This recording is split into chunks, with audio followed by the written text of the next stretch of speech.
En esta presentación abordaremos a las aneuploidías como parte de las anomalías cromosómicas numéricas que habíamos comenzado a ver en el tema anterior. Nos enfocaremos principalmente en las aneuploidías compatibles con la vida, los mecanismos mediante los cuales se generan y el impacto en portadores y su descendencia. En las aneuploidías nos encontramos con números cromosómicos que no son un múltiplo del número haploide como veíamos en las euploidías. Las ganancias o pérdidas pueden ocurrir tanto en autosomas como en cromosomas sexuales. La ganancia de un único cromosoma produce una trisomía y la pérdida de un único cromosoma una monosomía. Por lo tanto, una célula con trisomía 18 se caracterizará por tener 47 cromosomas, incluyendo 3 copias del cromosoma 18. La única monosomía viable, sin ser un mosaico, es la pérdida de un cromosoma sexual, dando un individuo con 44 cromosomas autosómicos y un cromosoma sexual X. Este hecho confirma una regla genética que es válida no solo para este tipo de anomalías, la cual dice que se tolera mejor el exceso que el defecto de material genético. De hecho, las monosomías autosómicas son muy raras entre los abortos espontáneos y los nacidos vivos. Se cree que esto se debe a que la mayoría de los embriones se pierden muy precozmente, incluso antes de diagnosticarse el embarazo. Se estima que la frecuencia de las aneuploidías en el momento de la concepción es de alrededor del 10%, aunque podría incluso ser mayor. Sin embargo, la mortalidad perinatal y los abortos espontáneos contribuyen notablemente a disminuir la incidencia en el total de los nacimientos. Las trisomías constituyen la anomalía cromosómica más frecuente. Dejando de lado las trisomías parciales, existen 3 trisomías autosómicas completas que tienen una elevada incidencia. La trisomía 21, asociada al síndrome de Down, que ocurre en 1 de cada 800 nacimientos. La trisomía 18, asociada al síndrome de Edwards, 1 cada 7.000 nacimientos. Y la trisomía 13, asociada al síndrome de Patau, que ocurre en 1 de cada 20.000 nacimientos. Por otro lado, la trisomía del X, asociada al síndrome de superhembra, ocurre con una frecuencia de 1 en cada 1.000 mujeres. Si bien produce poca repercusión clínica, sí afecta a la fertilidad. Lo mismo con los cariotipos 47XXY y 47XII, ambos con una frecuencia de 1 en cada 1.000 nacimientos. De las 3 primeras trisomías mencionadas, la trisomía 21 es la de mayor sobrevida, llegando en la mayoría de los casos a la vida adulta, mientras que el 90-95% de los pacientes con trisomías del 18 y 13 no superan el año de vida. Otras trisomías llegan a término solo en forma esporádica y son casos que sobreviven en estados de mosaico o como trisomías parciales. Las aneuploidías generalmente tienen un origen espontáneo y su riesgo de recurrencia es mínimo. Sin embargo, el riesgo de tener un hijo con una trisomía aumenta con la edad materna, como se ilustra en esta gráfica, donde podemos ver que, por ejemplo, el riesgo para la trisomía 21 aumenta de 1 en 1000 en mujeres jóvenes a 1 en 100 y aún menos, superando los 40 años de edad. ¿Cómo se originan las aneuploidías? Se conocen 2 mecanismos principales que dan origen a las ganancias y pérdidas de cromosomas: por retraso de un cromosoma o cromátide durante la anafase de la meiosis o mitosis, o por no disyunción. En esta primera revisión de la revista Nature se analizan las diferentes hipótesis para la generación de gametas aneuploides. Entre ellas incluyen a la no disyunción verdadera, mediante la cual los cromosomas homólogos viajan juntos hacia un mismo polo; la no disyunción aquiasmática, en la cual los homólogos que no logran aparear o recombinar migran en forma independiente hacia el mismo polo; y la separación prematura de cromátides hermanas, en la cual son las cromátides y no los cromosomas homólogos quienes se separan en meiosis 1.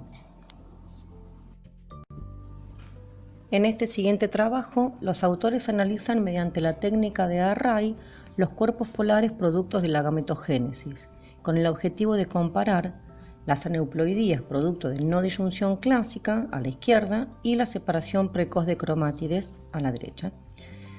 Vemos aquí el resultado de uno de los arrays que presentan en el trabajo, en cuerpo polar, donde se revela la ganancia de un cromosoma 14 completo y la pérdida de cromátides del 9, el 15 y el 17. En este último trabajo, ellos llegan a la conclusión de que las gametas aneuploides se producen principalmente por el mecanismo de separación prematura de cromátides, aunque son conscientes de haber trabajado con un número muestral bajo. Fueron 169 cuerpos polares de la primera división meiótica proveniente de apenas 25 pacientes, dado que se trata de un tipo de muestra que no es de fácil acceso para trabajar con poblaciones muy grandes. Por cualquiera de los dos mecanismos mencionados se pueden producir gametas N+1 y N-1, que tras la fecundación con un gameto normal se originarán cigotos monosómicos y trisómicos, como veremos en mayor detalle en otra presentación.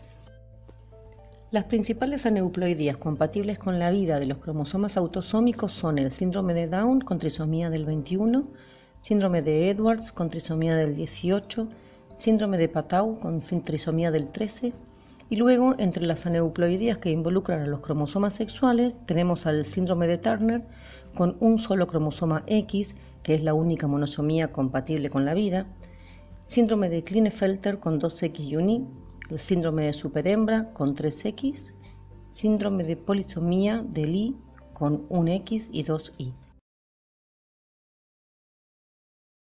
El síndrome de Down se origina por un exceso total o parcial del cromosoma 21 y está asociado a un grado variable de discapacidad cognitiva.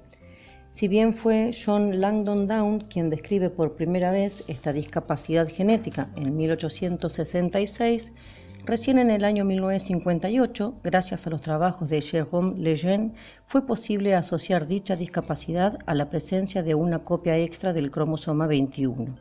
Se han descrito 3 condiciones genéticas de mayor recurrencia que derivan en el síndrome de Down.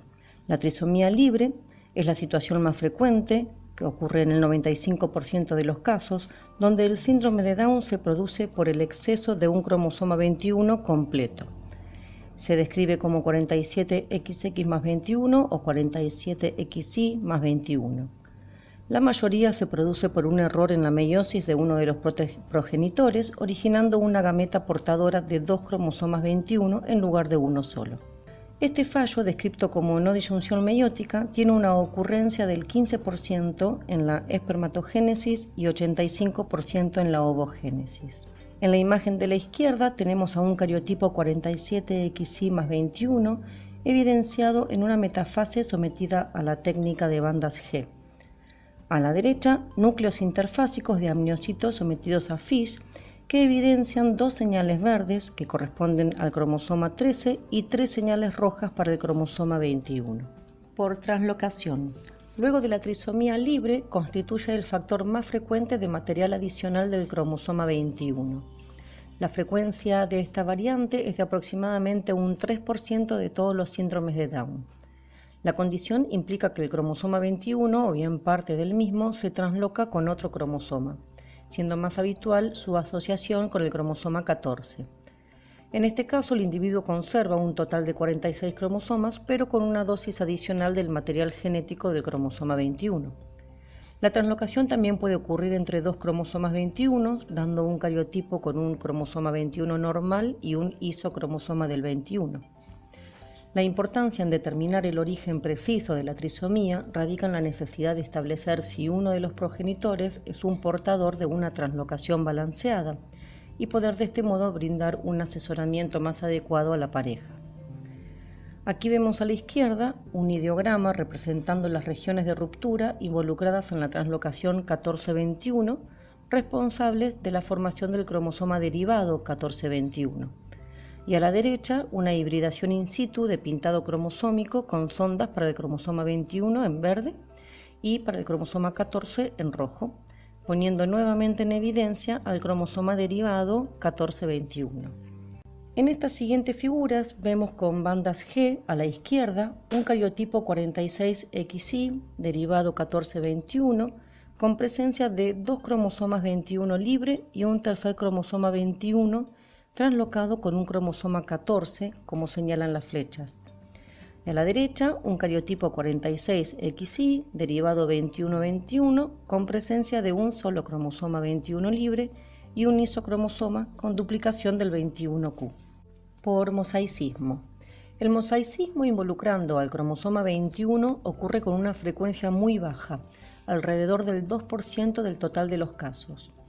Esta condición se origina luego de la fecundación por fallos en las primeras divisiones celulares del cigoto.